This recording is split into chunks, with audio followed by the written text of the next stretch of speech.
Hello, my name is Vlad, and before I start talking about today's topic, I'd like to welcome you all to the channel as this is the very first video on it.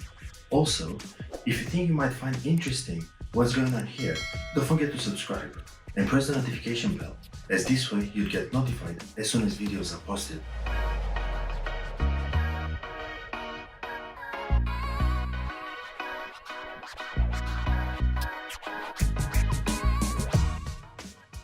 The M1 chip was announced on the 10th of November 2020 and officially launched on the 17th, and since then it has been a huge success with the market, even with its app optimization flaws. The M1 chip is revolutionary because of two different reasons. The first one is because the Apple's chip was built on a 5nm technology, which means the processor now is even more powerful using less energy.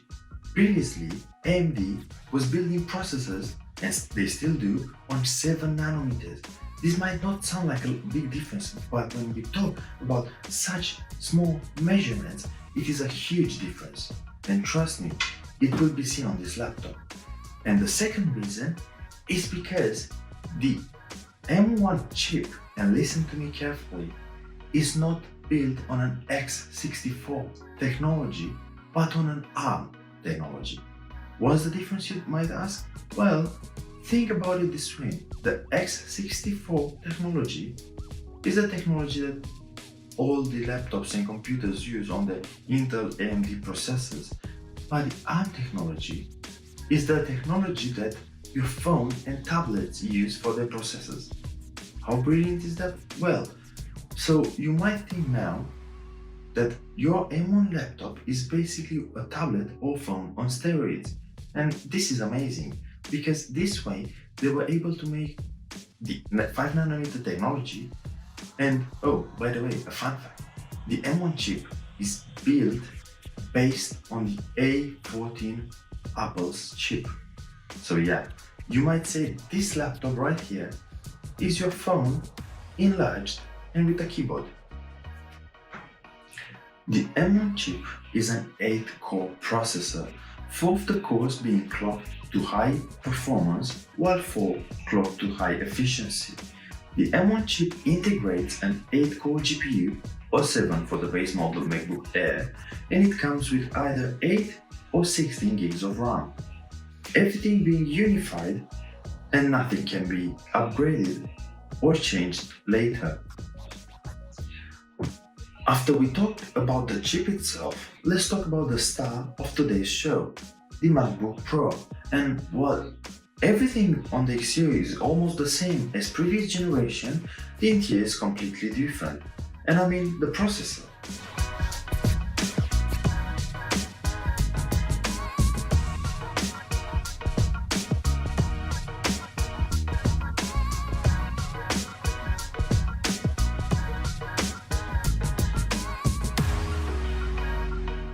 Design-wise, the MacBook Pro features the same metal unibody chassis with a mirror-like Apple logo, and also a lack of ports, as we already know for ages now.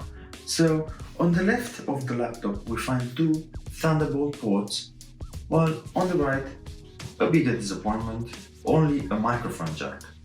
And trust me, these 2 things, as we already know, will make any MacBook owner a huge fan of dongles.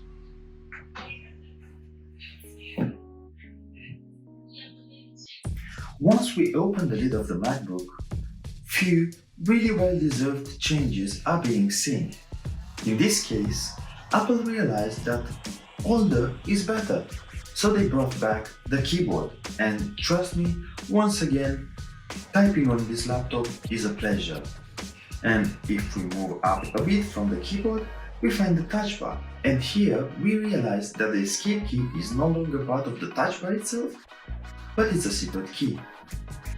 Battery life of the MacBook Pro is stunning. Apple claims massive figures for its battery, such as 17 hours for wireless web browsing and 20 hours of movie playback. And to be honest, I didn't test that out, but I can say I have the MacBook for over a week now and I almost forgot about the charger. I don't really know where it is, so I think it's pretty good for a laptop. The laptop has been through tough work and usage, and trust me, I only used the charger 3 times. That's brilliant. And when I talk about tough work, I mean hours of internet browsing with a multitude of tabs open, hours of Adobe Illustrator plus Photoshop with photo editing, and also Adobe Premiere Pro with 4K video editing, color grading, and some other effects. I also have to say the fact that you'll barely see the battery's percentage going down while doing normal stuff such as typing a text in a Word or maybe browsing the internet to find something about your research. And while doing something more complicated such as Adobe Premiere Pro, you don't even look at the battery's percentage because you know you can rely on the battery. And also, a fun fact is, I'd feel comfortable leaving home with the battery fully charged without getting the charger with me for a university day. And that's something amazing because a university day starts for me at 7 and finishes at 7 at night. So yeah, obviously it's the coronavirus pandemic now, but when I go back to university, this will be really handy. Let's talk app optimization, and trust me, this is a finesse topic. Well, while it might annoy some people and make others laugh, the reality is that as days pass, more apps are getting their updates for the M1 chip. And oh, by the way, if you own an M1 Mac, don't forget to search the website. It's applesiliconready.com, as there you'll find all your apps that you intend to use, and you'll find out if they are M1 compatible running through the Rosetta or they don't run at all. From my experience, I only encountered one app that I wasn't able to run in any way. And this is not because of the developer's indifference, but because of Apple's. They give you a message within this app that lets you know that we're waiting for Apple's reply to be able to make the update. And it's funny, because this app is from their competitor, and it's Samsung Smart Switch. And when it comes to Adobe Creative Cloud, which is basically what I can talk about as this is the software that I use the most, only the Lightroom is M1 optimized, while others run on Rosetta. And this is exactly what I wanted to say, because now I'll tell you, maybe you don't know, or maybe you're curious for another explanation, what is Rosetta? Well, Rosetta, think of Rosetta as being your help to run any apps that isn't M1 compatible. And how she does that? Because I think it's a female, for whatever reason. How she does that? Well, she basically runs an emulator or virtual machine with the Intel-based macOS software on the background, so this way you can run the app anyways. The next very important question is, why the MacBook Pro and not the MacBook Air? Because at this point, the difference between them is smaller than ever. And I think there's four differences, and let me tell you them. First one, the MacBook Air base model has a locked GPU core, while the MacBook Pro base model comes with 8-core GPU. The base model MacBook Air comes with 7-core GPU. The second reason, the MacBook Air doesn't have an active fan cooling system, while the MacBook Pro has a little fan somewhere inside that you'll barely be able to hear because it never runs. The MacBook Air doesn't have that. The cooling system is totally passive, but that's fine because, as I already said, with this laptop I've only been able to activate the fan while rendering in Adobe Premiere Pro a 4K video, and that's fine. The third reason is that the MacBook Air doesn't have the touch bar. And for some, this might be an advantage because I've heard people hate the touch bar. And the fourth reason, and this is more like an advantage for the MacBook Air, it is a bit lighter. I don't know exactly the difference, but it is a bit lighter and the design is a bit sleeker. We already know about that. I'd say there are three main reasons why you choose the MacBook Pro over the MacBook Air, and the fourth would be more like an advantage for the MacBook Air, but I'd say it as well. For me personally, the reason why I chose the Pro over the Air is that I intend to put a lot of pressure on the CPU, the GPU, the memory, the storage with heavy apps such as Premiere Pro and 4K video editing. And from my point of view, in time, the MacBook Pro with 16 gigs of RAM and the active fan cooling will last better. Before we conclude this video, let's talk about the final important thing, the price, because at the end of the day, you'll have to pay money to buy such a machine.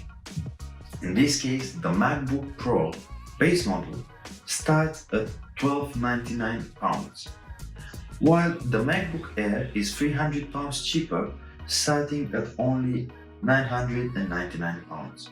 Every upgrade that you put into the machine will cost you an extra £200, and for this particular MacBook of mine, I've paid an extra £400 for upgrades, and I upgraded the RAM memory from 8 to 16 gigs and the storage space from 256 gigs to 512 gigs. In total, this machine with all the upgrades cost me £1,699.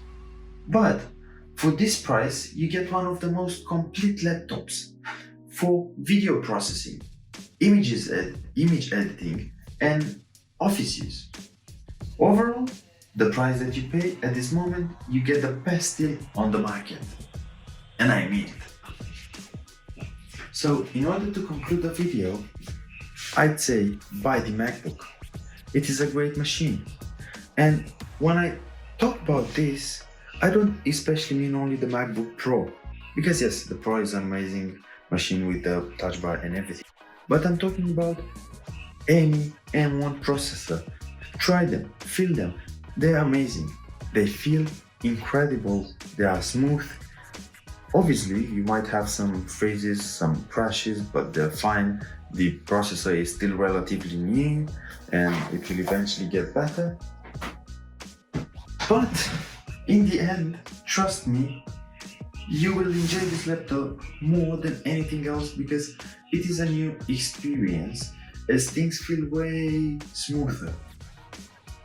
Get the MacBook in any configuration that you want, get the Air, get the Pro, get the Mac Mini, and I'm definitely sure that you will enjoy this laptop or that Mac Mini computer as much as you can, and you'll have a wonderful experience on it. Obviously, it depends what you do. But anyways, this was the video. If you liked it, don't forget to subscribe, press the notification bell, and if you didn't, dislike. Also, you can leave me your feedback with a comment. That would make my day better. Thank you very much. Cheers.